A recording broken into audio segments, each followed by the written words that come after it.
Hello there everyone. Today I'm gonna tie this. This is a host sock, and as always, if you haven't subscribed to my channel, please do. Otherwise, swing by my webshop. It's nordicanglers.com. There you can find a complete material list and a complete material kit for this entire fly, and also for many other flies. We have a very broad selection of fly tying. This is gonna be a tube fly. This is the host sock, which is basically a fly that is building on a tradition of making these kind of shrimpish patterns from Ireland.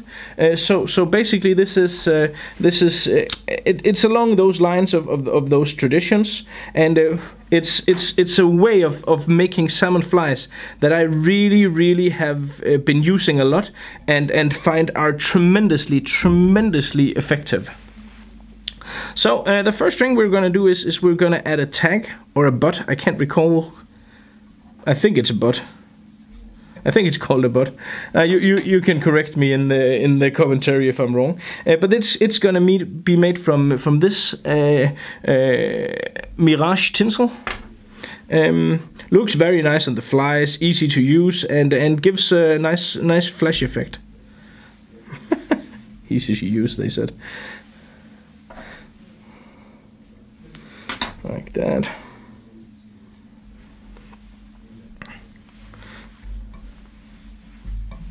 Just gonna move all the way down. As you saw, I melted the end of the tube here in order to make this the end here of the butt here, made that not have a very rough edge that potentially could cut the leader. So that's the first step.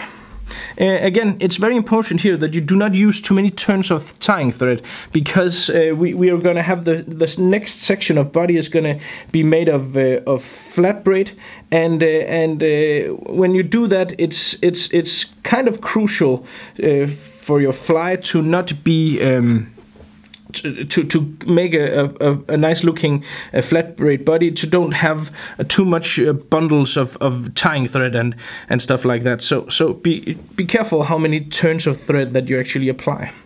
Then I'm gonna take a golden pheasant, one of the red feathers from the back of this golden pheasant, and these are very nice. This is the idea with this fly is actually to have a slightly bigger fly with more vibrant colors. That, for instance, the tilde, which if you follow the channel, you'll see it, and also a fly I've named after my wife Astrid. Flies that I use a lot for sea trout in general, sea trout and salmon in general. But this fly is intended, because it's orange and has some more spark to it, is intended to be better suited for higher water levels and more murky water. So I'm gonna tie this slightly bigger than what I would do an Astrid or a tilde, simply because I want this to be bigger, so it's more bulky. It's gonna be more easier to locate in murky water from a salmon's perspective. Then I'm gonna take some crystal flesh here in orange. Crystal flesh is really nice, just 5 or 6 strands, something like that. This is pearl dyed orange, and as you can see, I'm leaving this, I'm not cutting this off, and the reason for that is I want the next section of the body to be as uniformly thick as possible, as I was saying before, in order to actually make as nice a looking part of body with the flat braid.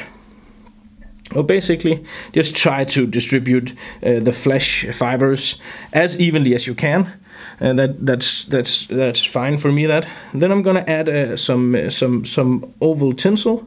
This is a Vivus oval tinsel in gold, and I'm adding it to the side where you can't see.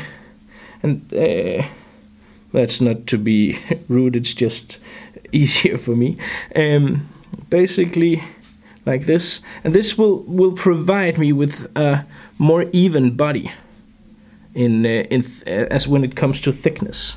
As you can see, it's fairly even in diameter, in thickness, all the way around. And then I don't need that anymore, so I'm cutting that off. And just to make sure that it is completely even, I'm just going to take the tying thread one more time backwards. And for this to work, it's important that you have a tying thread that is actually able to become flat. And the Vevus GSP thread, which I'm using here, has that property. Okay, then we're going to take some flat braid, some Vevus in hot orange. As I said, we want this fly to be very high visible and to have some pang. I couldn't find what was actually used in the original pattern for this. It variated quite a lot. So this is going to be, of course, a variant. But orange was what everyone agreed on. So I'm going to use the orange flat braid here.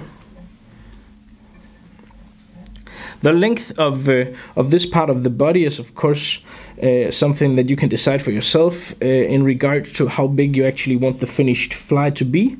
As I said, I'm going to use this in quite murky waters. I'm going salmon fishing later this week, and we've had so much rain that the salmon river has risen about 75 centimeters to a meter from what it was last week, which is fairly a lot.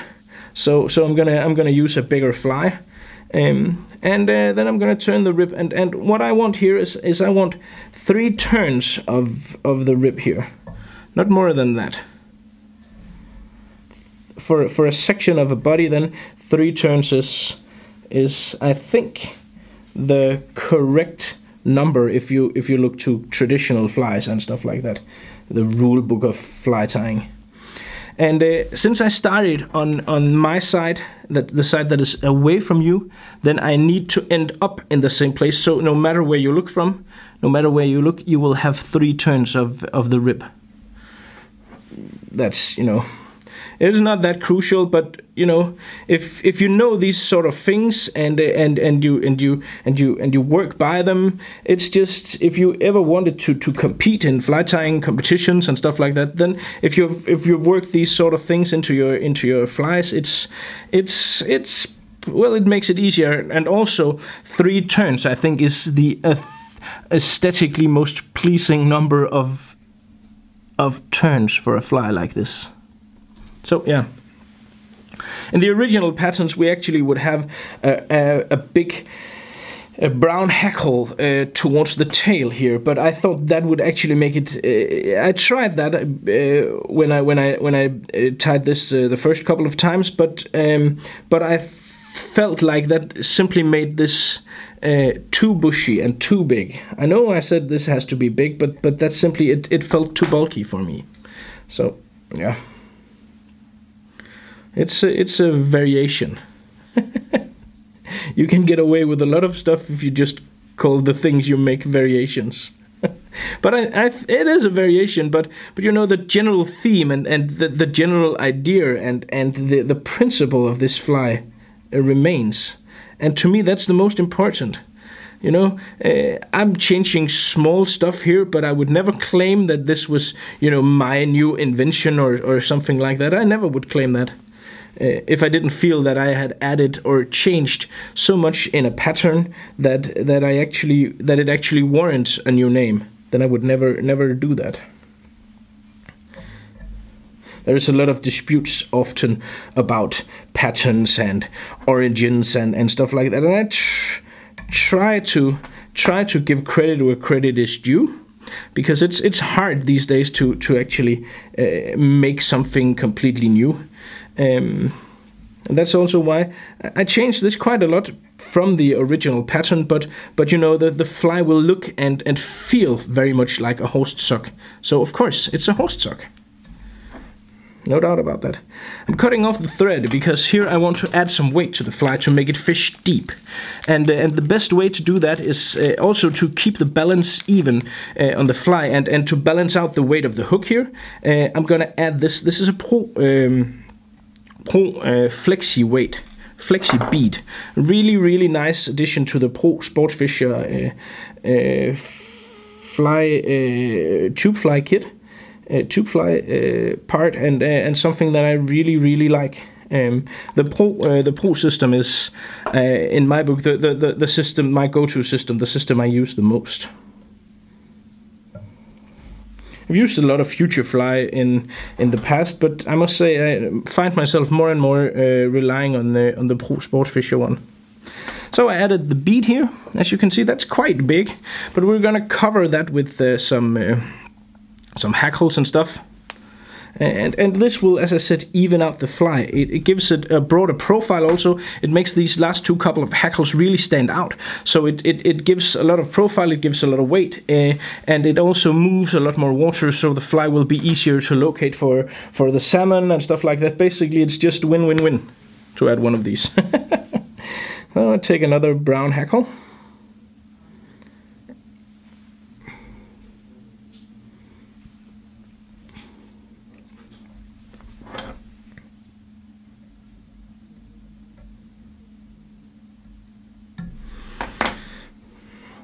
We're gonna do one brown, and then to finish off the fly, we're gonna take a Kingfisher blue Guinea fowl, which is just, for some reason, just looks absolutely awesome. It's on some of my all-time favorite salmon flies, at least when it comes to flies that I think looks the absolute best. I think my all-time favorite is Thunder and Lightning. And it's funny that that's my all-time favorite looking salmon fly, because I have yet to catch a salmon on that pattern, which annoys me quite a lot, because it simply is, it's just a true gem to look at, and it looks so well in the water, and I've been using it on and off every now and then, and I simply haven't been able to catch a salmon with a Thunder and Lightning yet, but it's on my to-do list, and I will get there. Until then, I think I will get one on one of these. As I said, I really like the look of these. And actually, on Facebook the other day, I asked people for fly patterns that they wanted me to make videos of, and this was mentioned more than once. So I thought, oh, why not? And it's gonna fit the fishing that I'm gonna do this week anyway. So here we go. You just see that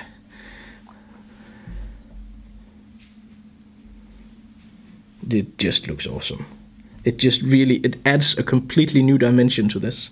It just looks awesome with the Guinea fowl. Guinea fowl is a quite old material, and it's not gone completely out of fashion, but I would like to bring this back because it looks freaking awesome. Oh, like that. And as you can see, the Pro Flexi bead here really makes the hackle stand out, and gives it a broader profile. It will move more water, as I said. Yeah, overall, nice touch. Cutting off the thread, adding some more Sabagap. And then I'm gonna finish with a small fluorescent orange cone head in order to make this fly really pop and really stand out in the water. Perfect. That's actually the best one I've done yet. I've done a few, but this really the properties and the proportions here are, yeah, spot on, perfect. Well, that's it for now. I hope to get back to you with some happy tales of big salmon caught on the Host Sokken. For now, as always, swing by my web shop. If you haven't seen my shop yet, then it's nordicanglers.com. You can see the logo here, nordicanglers.com. That would mean a lot to me. Also, if you would subscribe to the channel, if you haven't done so already, would mean a lot to me.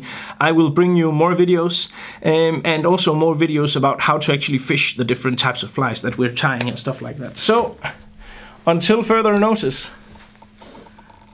thank you for watching, and good luck out on the water.